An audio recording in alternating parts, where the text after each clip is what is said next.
Assalamualaikum warahmatullahi wabarakatuh. Perkenalkan, nama saya Tia Anggreni. Saya mahasiswa PPG Daljab 4 dari Universitas Negeri Semarang dengan program studi farmasi. Nomor NIM saya adalah 4311021114. Asal sekolah saya adalah SMK 3 Perguruan Cikini. Pada hari ini saya akan melakukan praktik uji kinerja dengan judul Perjalanan Obat dalam Tubuh. Selamat menyaksikan. Salam anak-anak. Salam Bu. Salam Bu. Salam Bu. Oke. Bertemu lagi dengan Ibu di pertemuan ini. Sebelum kita memulai pelajaran hari ini, alangkah baiknya kita berdoa. Seperti biasa, ketua kelasnya adalah Haris Setiawan. Haris, Ibu minta tolong, Nak. Kita berdoa dulu, dipimpin doanya. Sebelum kita melakukan pelajaran kali ini, alangkah baiknya kita berdoa. Berdoa dimulai. Selesai memberi salam.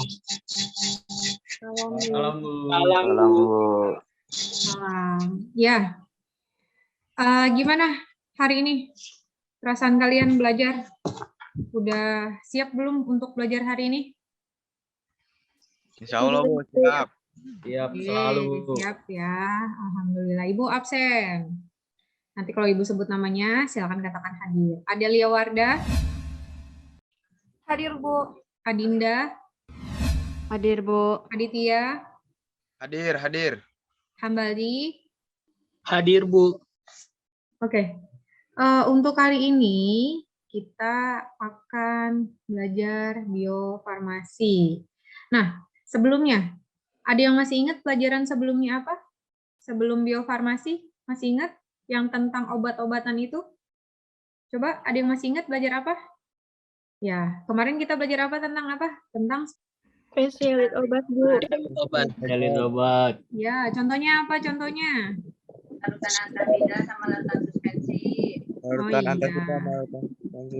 Ya, kenapa sih kita belajar itu? Kenapa kita harus belajar spesialis obat? Ada yang masih ingat? Kenapa kita harus belajar obat generiknya ini, obat patennya ini? Supaya apa sih? Supaya kita tahu kalau misalnya nggak ada obat A diganti dengan obat B dengan khasiat yang sama. Ya. Sekarang kenapa kita harus belajar biofarmasi? Jadi sebelumnya kita belajar spesialis, lalu sekarang kita belajar tentang biofarmasi. Kaitannya apa sih di antara dua ini? Setelah kita tahu nih, oh ternyata obat ini itu khasiatnya ini, bisa diganti dengan ini, gitu. Misalnya isinya obatnya pamong, isinya paracetamol, ternyata si pamolnya itu nggak ada, gitu. Diganti jadi dengan misalnya obat lain, gitu. Paracetamol dengan khasiat yang sama.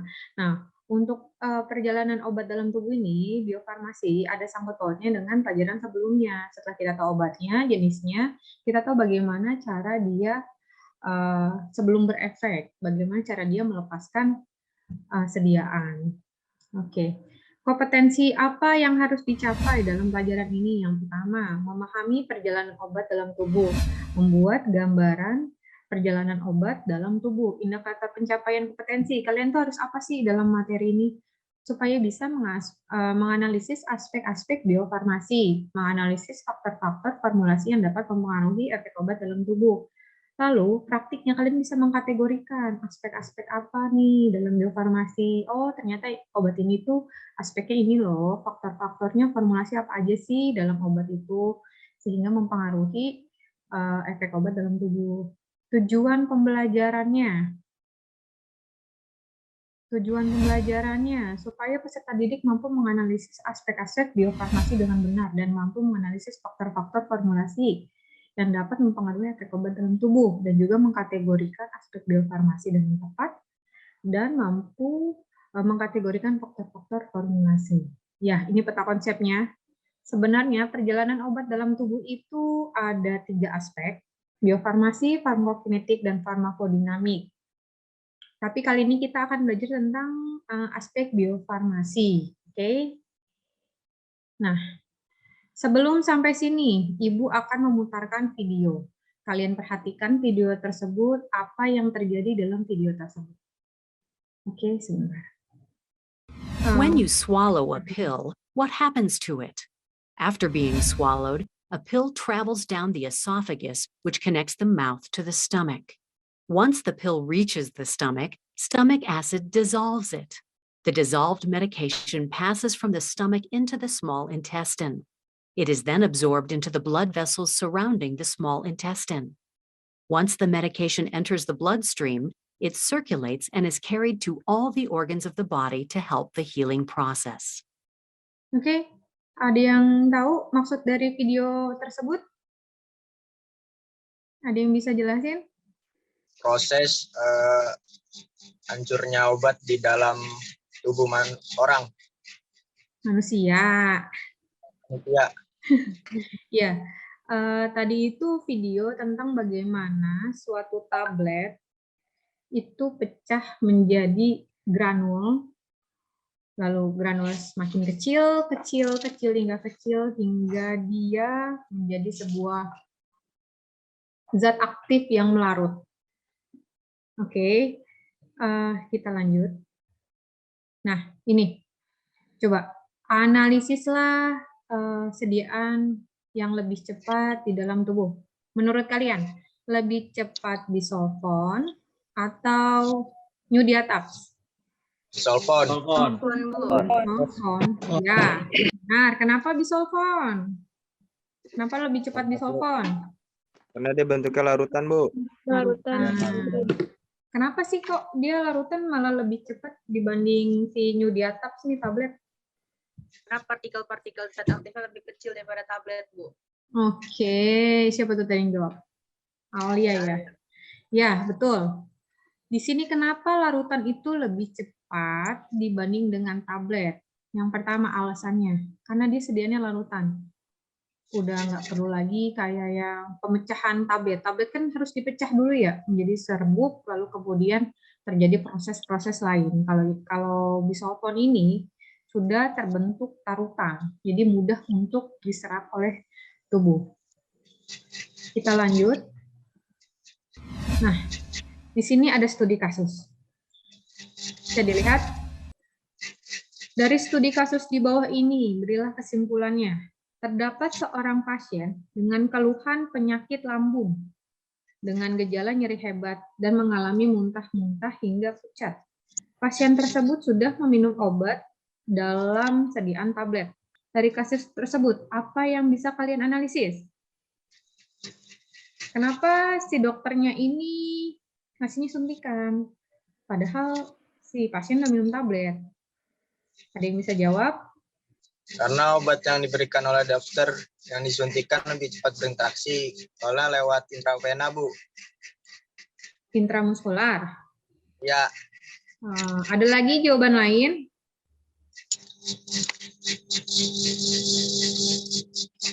Oke, kalau interaksi itu pernyataannya kurang tepat ya. Lebih tepatnya itu karena sediaan larutan itu larutan secara intramuskular, artinya apa? Disuntik kan? Kalau disuntik itu dia lebih cepat karena tidak masuk melalui proses apa? Proses yang dialami si tablet. Kalau tablet itu kan prosesnya banyak ya.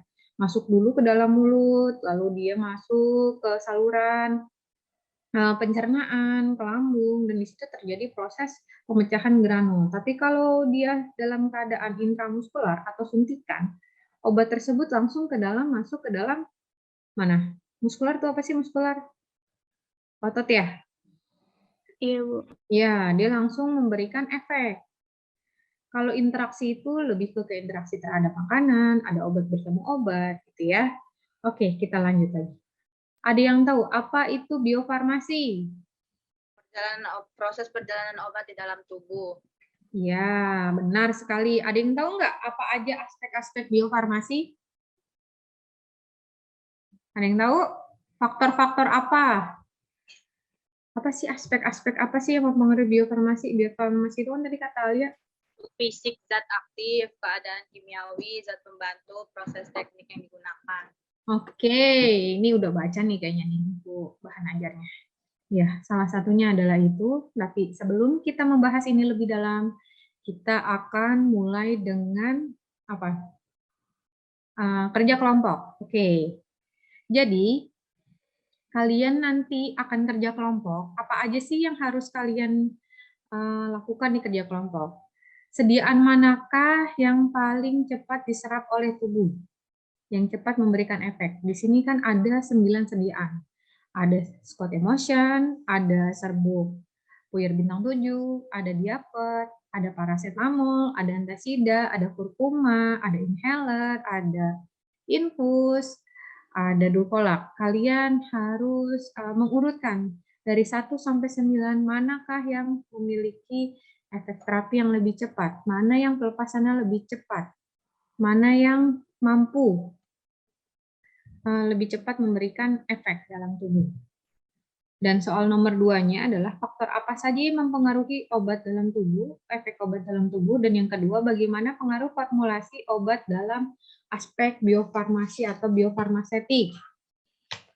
Ya, jadi kalian harus kerja kelompok, lalu kemudian kalian buat PPT, setelah itu kalian akan presentasi. Oke, pembagian kelompoknya ya. Kelompok 1 adalah Haris, kelompok 2 Adinda, kelompok 3 Adel, Gita, Indah, Hambali, Dea, dan Amel. Kelompok 2-nya adalah Adit, Alia, Akmal, Nabila, Putri Nabila, Erza, Diva, Ilham. Kelompok 3-nya Fanya, Fidel, Reza, Frizi, Najwa, Audrey, Zakia, dan Alifa. Kemudian, presentasikan hasil diskusi, kerjakan LKPD yang sudah Ibu berikan di grup WhatsApp.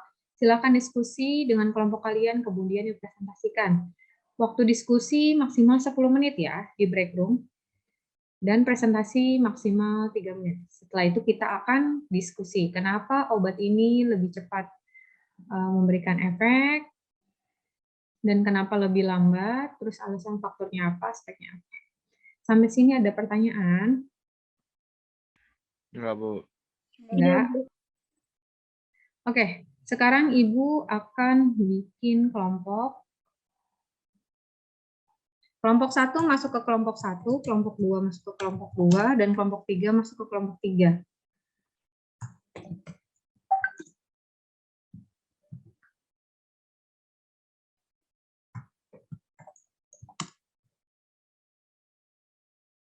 Oke, silakan masuk. Ada muncul? Ada, Bu. Ya, silakan masuk. Buat yang pakai laptop, jangan lupa di-download. Mari kita urutkan nama-nama obatnya. Dari Itu ada yang beloman itu. Namanya. udah Akmal tuh, Adit, Alia, Erza, Akmal, Nabila, Dudahai, Nabila, Ilham, Erza, udah, siapa?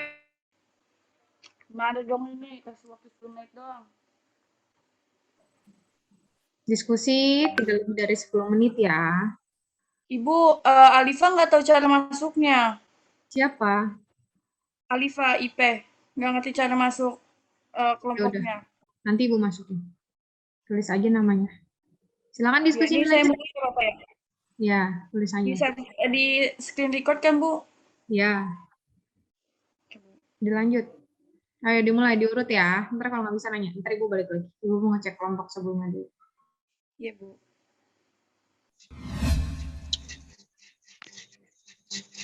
Kayaknya supos terakhir dah, Del. 9. Terus kapsul, terus tablet saus laput. Ayo. Kuncinya adalah 1. Semakin kecil partikelnya, semakin cepat dia larut dalam tubuh dan memberikan efek. Terakhir berarti. Dan larutan itu biasanya lebih cepat berefek dibandingkan dengan sediaan tablet. Oh, berarti sirup dulu ya, Bu? Nah, bisa jadi. Atau Terus emulsi, Bu. sediaan-sediaan lain gitu yang nggak pakai proses-proses menelan gitu kan. Supos, suspensi, emulsi, puyer. Nih. Kalau udah selesai langsung ke ini ya, main room. Ya, Bu. Oke. Kabar, Bu. Ini nggak butuh Iya, Bu. bantuan ini kelompoknya. Semangat. Semangat. Awal, Bu. Oke, ini kayaknya nggak butuh bantuan nih. Kenapa nomor 4 duluan? Nah, coba Ibu mau lihat. Kenapa nomor 4 duluan sebelum nomor 6? Mana sih? Ya, ada yang bisa jawab nggak? Kenapa? Nih, nomor 8 nih. Kenapa tablet duluan yang lebih cepat dibandingkan tablet salut selaput? Ada yang tahu? Karena kalau tablet salut selaput itu masih dilapisi lagi, Bu. Oh iya, benar. Ya, tablet salut selaput itu dilapisi lagi. Kayak permen Mentos yang punya lapisan dibanding dengan permen lain yang nggak licin kayak Mentos. Contohnya apa? Vitamin C, VC, ya kan? Beda tuh. Yuk, silakan lanjut. Kalau udah selesai langsung aja di main room, nggak usah nunggu ke breakout room. Kelompok 1 sama kelompok 2 sudah mau selesai. Silakan lanjut ya. Nah, dari hasil presentasi sebelum kita akan membahas, kalian silakan presentasi. Kelompok 1, mana kelompok 1?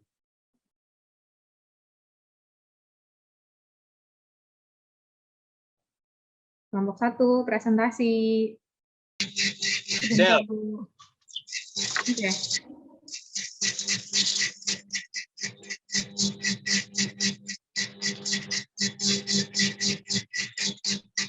Langsung mulai nih, Bu.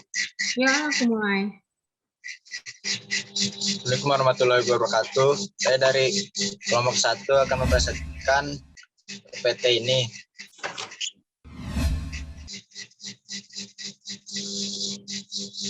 Urutkan sediaan soal dapat memberikan efek ke dalam tubuh. Nama sediaan, pertama ada infus, 2 ada inhaler, 2 suspensi, 4 emulsi, 5 puyer, 6 tablet, 7 kapsul, 8 tablet salut selaput, dan 9 suppositoria. Perkenalkan, kami dari kelompok 2 ingin mempresentasikan jawaban yang kami jawab. Yang pertama ada saya Aditya Rizky. Terus yang kedua ada Alia, yang ketiga Erza, yang keempat Akmal, yang keenam ada Nabila Dwi Rayu, yang keenam ada Nabila Dwi Rayu, yang slide selanjutnya akan dibacakan oleh Farudin Akmal.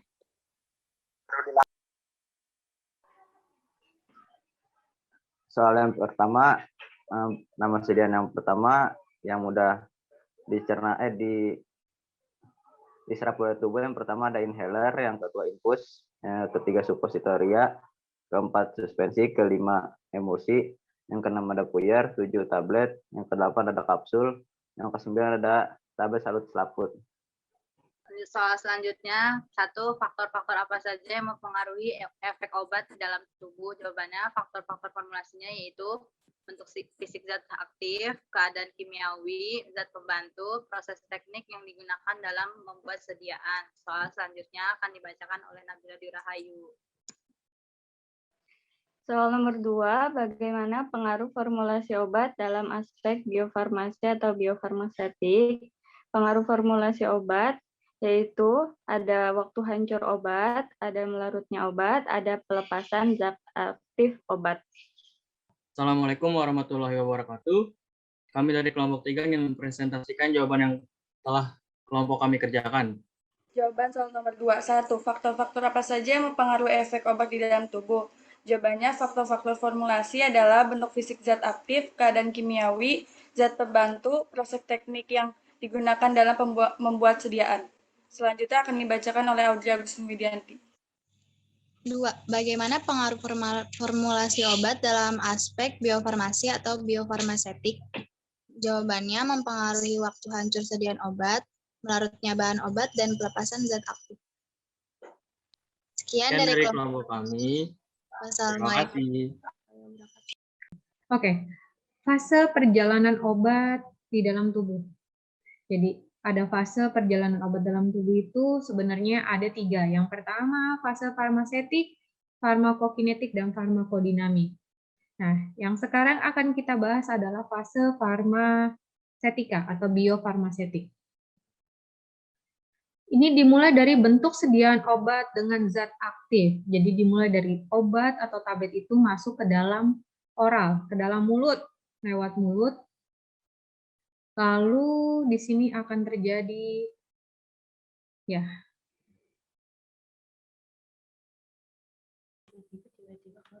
tablet akan pecah dan menjadi granul, zat aktif akan terlepas dan larut. Jadi di sini ada terjadi pemecahan tablet. Tablet itu akan berubah menjadi granul dan zat aktif itu terlepas. dan larut. Lalu, tablet pecah menjadi granul zat aktif terlepas dan larut, obat itu akan berubah menjadi granul. Tablet pecah menjadi granul terlepas zat aktifnya, dan di sini adalah fase biofarmasetik, di mana sampai ke fase biofarmasetik adalah zat aktifnya terlarut. Nah, setelah zat aktif terlarut akan ada yang namanya fase farmakokinetik. Zat aktif akan mengalami absorpsi, distribusi, metabolisme, dan ekresi. Absorpsi di mana? Di lambung. Lalu kemudian akan terjadi fase setelah fase farmakokinetik ada namanya fase farmakodinamik. Oke. Pada kali ini kita akan belajar sampai fase farmasetik saja. Obat fase farmakokinetik ini adalah lanjutan dari fase farmasetik. Farmakokinetik itu obat yang siap diabsorpsi. Absorpsinya di mana? Di lambung. Lalu didistribusikan. Obat didistribusikan melalui darah. Setelah didistribusikan akan mengalami ada absorpsi, metabolisme, dan distribusi. Diabsorpsinya di lambung, di metabolismenya di hati, dan distribusikan lewat darah. Lalu kemudian diekresikan akan berubah menjadi obat di urin dan di feses. Di sini obat siap diabsorpsi, kemudian masuk ke dalam plasma. Di sini ada namanya fase distribusi, jadi dibawa oleh darah, lalu kemudian akan terjadi metabolisme di hati, dan kemudian diekresikan oleh ginjal. Hasil ekresi ini adalah berupa urin dan feses. Ya, cukup sekian videonya. Oh ya, kita akan lanjut sambil Ibu share screen. Ya, dari hasil video tadi itu dikatakan bahwa fase farmasetik itu mulai dari tablet dengan zat aktif yang terlepas, lalu kemudian pecah menjadi granul dan terlepas lagi dan larut, kemudian obat tersebut akan terjadi untuk resorpsi. Setelah resorpsi ada namanya fase atmung, absorpsi, distribusi, metabolisme, dan ekresi, di mana fase farmakokinetik. Lalu obat akan tersedia untuk bekerja, kemudian bereaksi dengan reseptor, akan berefek. Oke, dari video tadi, kesimpulan dari video tadi itu apa? Supaya tahu. Kesimpulan dari video tadi apa, yo? Jadi fase farmasetik itu sampai mana sih dia? Kan ada 3 fase perjalanan obat dalam tubuh. Sampai absorpsi. Ekresi. Ekresi. Ada lagi yang lain? Fase biofarmasetika. Sampai obat itu dia untuk diabsorpsi. Siap untuk diabsorpsi. Artinya apa? Belum terjadi absorpsi. Artinya si tablet, si obat, bukan hanya tablet, hanya sampai pemecahan tablet aja atau pelepasan granul. Belum sampai diabsorpsi oleh tubuh. Kalau udah diabsorpsi, itu namanya fase farmakokinetik. Kalau fase farmasetik itu hanya pada sediaan, hancurnya sediaan obat yang akan siap untuk diabsorpsi, untuk masuk ke dalam absorpsi, masuk ke dalam lambung. Dia itu udah pecah, baru sampai pecah jadi granul. Yang pertama, kelompok 1. Kelompok 1 jawabnya apa? Bentuk sediaan apa yang pertama kelompok 1? Inhaler. Inhaler. Kelompok 2 jawabnya apa? Kelompok 2 yang pertama? Inhaler, Bu. Oh, sama inhaler. Kelompok 3 sama juga inhaler. Sama. Ya, sama. Yang kedua, jawabannya infus. Kelompok 1 jawabannya apa? Kelompok 1 infus? Iya, Bu. Ya, kelompok 2 infus? Ya, Bu. Kelompok 3? Ya, Bu, infus. Kenapa inhaler itu ada di nomor 1? Kenapa? Ada yang bisa jawab? Kenapa inhaler itu ada di nomor 1? Karena lebih cepat bereaksi, Bu. Iya, benar. Lebih cepat bereaksi karena partikelnya lebih kecil. Infus, kenapa yang kedua itu infus? Kenapa yang ketiga itu supos? Kenapa si inhaler? Kalau kalian lihat, pada saat kalian lihat orang asma, apa yang pertama kali si orang asma itu gunakan? Pertolongan pertama itu yang digunakan apa? Inhaler. Inhaler, karena dia akan memberikan efek yang lebih cepat dibanding dengan sediaan tablet. Kalau sediaan tablet kan harus harus diminum dulu, masuk ke dalam mulut, esofagus, lambung, diabsorpsi, distribusi, metabolisme, ekresi. Tapi kalau inhaler langsung pada ke efek lokal gitu. Dia hirup, dia telan itu serbuk-serbuknya, kemudian akan langsung berefek ke saluran pernafasan. Yang kedua adalah infus. Sediaan yang kedua adalah infus karena langsung ke infus langsung kemana? Kalau infusnya intravena, dia akan langsung masuk ke pembuluh darah. Udah. Sudah berubah nih? Ada tulisan uraian materi biofarmasi? Ya. Ya oke, kita lanjut. Nah ini adalah prosesnya yang tadi di video, baik video pertama, video kedua. Ini adalah prosesnya perjalanan obat dalam tubuh. Ada 3 fase. Fase biofarmasi, farmakokinetik, farmakodinamik. Pertama, fase biofarmasi, tablet dengan zat aktif. Tabletnya masih utuh nih sama zat aktif. Nah, ketika masuk ke dalam mulut, ke dalam tablet yang khususnya oral, tablet itu akan pecah. Jadi mulai dari masuk ke mulut hingga masuk ke lambung itu dia akan terjadi ini. Tablet pecah, kemudian menjadi granul, zat aktifnya terlepas, kemudian jadi larut. Nah, setelah larut, obat siap untuk diabsorpsi, untuk masuk ke dalam fase farmakokinetik, di mana absorpsi itu akan terjadi penyerapan di lambung, didistribusikan oleh darah, dimetabolisme oleh hati, dan diekskresikan berupa urin oleh ginjal.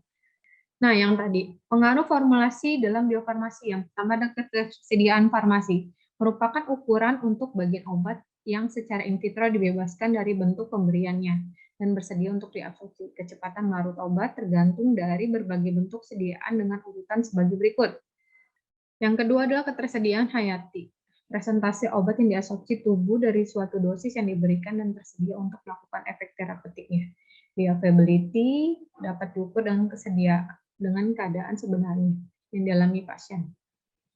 Yang terakhir, ketiga, kesediaan terapeutik. Syarat yang harus dipenuhi oleh suatu obat yang paten meliputi kecepatan larut dan jumlah kadar zat berkhasiat harus dicapai di dalam darah. Kesetaraan terapeutik dapat terjadi pada pabrik yang berbeda atau batch yang berbeda.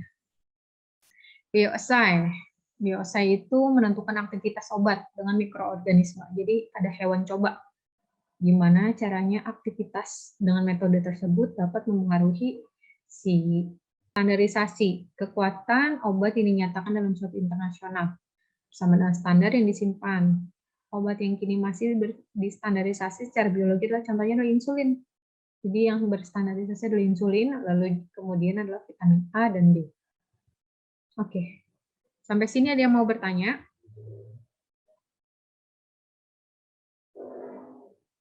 Ibu ngomong sendiri nih jadinya. Bu, saya mau nanya. Apa? Taruh, sebelum Ibu tanya. Masih ingat bagaimana proses melarutnya suatu obat? Semakin apa? Semakin kecil partikel obatnya dan cepat larut obatnya di dalam tubuh. Semakin kecil partikelnya, semakin cepat larut obat di dalam tubuh. Yang tadi lagi, ketersediaan hayati. Gimana cara prosesnya? Mulai dari apa? Lingkaran besar, lingkaran sedang, lingkaran kecil. Ya, jadi prosesnya mulai dari lingkaran besar, lingkaran sedang, lingkaran kecil, lalu akan semakin kecil. Tablet, granul terlepas, kemudian zat aktifnya yang terlepas, kemudian zat aktifnya larut. Oke, gitu. Tadi siapa yang mau bertanya? Bu, saya mau nanya dong, Bu. Kenapa tablet ada yang disalut, Bu? Kegunaannya disalut itu apa sih, Bu? Kegunaannya disalut. Yang pertama, ketika dia salut gula. Kalau misal ada suatu obat pahit, kalian menambahkan apa? Gula. Iya. Nah, itu tablet yang disalut. Tabletnya ini kan zat aktifnya pahit. Maka dia harus dikasih jaket jadi gula, ditambahin salut gula. Gitu. Makanya kenapa tablet itu ada yang disalut gula, karena itu untuk menutupi rasa yang tidak enak. Gitu. Gimana, Adit? Udah paham? Paham, Bu. Ada lagi nggak pertanyaan? Siapa yang mau nanya? Tablet kan tadi kita udah ngomong tuh. Tablet, terus bla bla bla, lalu bla bla bla. Zat aktifnya melarut. Itu prosesnya apa aja? Coba jelasin. Ini yang tadi saya ingat kayak dari tablet, terus menjadi granul. Terus zat aktifnya kan lepas. Habis itu zat aktifnya larut ke dalam tubuh. Betul, cerdas. Iya, itu kuncinya biofarmasetik. Sekarang Ibu mau tanya, kesimpulan apa yang kalian dapat dari pembelajaran hari ini? Ayo. Tahu proses perjalanan obat dalam tubuh. Tahu kayak obat hancur dalam tubuh tuh kayak gimana tahap-tahapnya. Terus tahu juga efek fase-fase sama efek yang mempengaruhi hancurnya tablet yang kayak tadi waktu larutnya, pelepasan zat aktif kayak gitu-gitu. Terus jadi tahu kegunaan salut. Obat yang lebih cepat diserap dalam tubuh itu apa dulu? Oke, itu kesimpulan yang pelajari hari ini. Apa yang kalian suka dari pembelajaran hari ini? Di bagian tentang perjalanan obat, Bu. Oh gitu. Kenapa, coba ceritain kenapa Hambali suka? Itu karena menarik aja, Bu, menurut saya, Bu. Itunya. Apa sih yang Alifa belum pahami dari pembelajaran hari ini? Enggak, palingan yang pas absorpsinya doang. Oh iya, nanti itu kita akan bahas di pertemuan selanjutnya. Karena sekarang ini cuma sampai fase biofarmasetik. Oke, pembelajaran hari ini sudah selesai, tanya jawab sudah, lalu kemudian presentasi sudah. Sekarang kalian bisa silakan kerjakan tes formatif ini. Ibu tunggu ya. Waktunya 10 menit, setelah ini baru akan ditutup. Ayo, silakan diklik lalu kerjakan. Yang tadi nih, tablet, jadi granul, zat aktif terlepas, kemudian zat aktif melarut. Nomor 2. Nomor 3, fase. Oke, sudah ya, sudah selesai, semuanya sudah dikerjakan, nanti bisa dilanjut. Oke, kita tutup pembelajaran hari ini. Untuk materi selanjutnya adalah fase biofarmakokinetik. Oh, mohon maaf. Untuk selanjutnya adalah fase farmakokinetik. Hari ini kita sudah belajar fase biofarmasi. Untuk pembelajaran selanjutnya adalah fase farmakokinetik. Setelah fase farmakokinetik, nanti akan ada fase farmakodinamik. Jadi semua itu adalah runtutan perjalanan obat dalam tubuh. Jadi apa untuk pembelajaran minggu depan? Fase apa? Fase farmakokinetik. Jadi minggu depan kita akan belajar fase farmakokinetik. Oke, cukup sekian pembelajaran hari ini. Kurang lebihnya Ibu mohon maaf. Terima kasih sudah bergabung di kelas Ibu. Untuk menutup pembelajaran hari ini, Ibu minta tolong kepada Reza.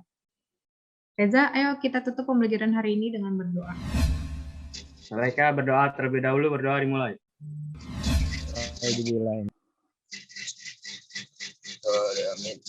Selesai, beri salam. Salam, Bu. Salam, Bu. Salam. Terima kasih. Kalian boleh tes. Terima kasih ya. Ya, Bu, baik. Dadah, Adit. Dadah, Reza.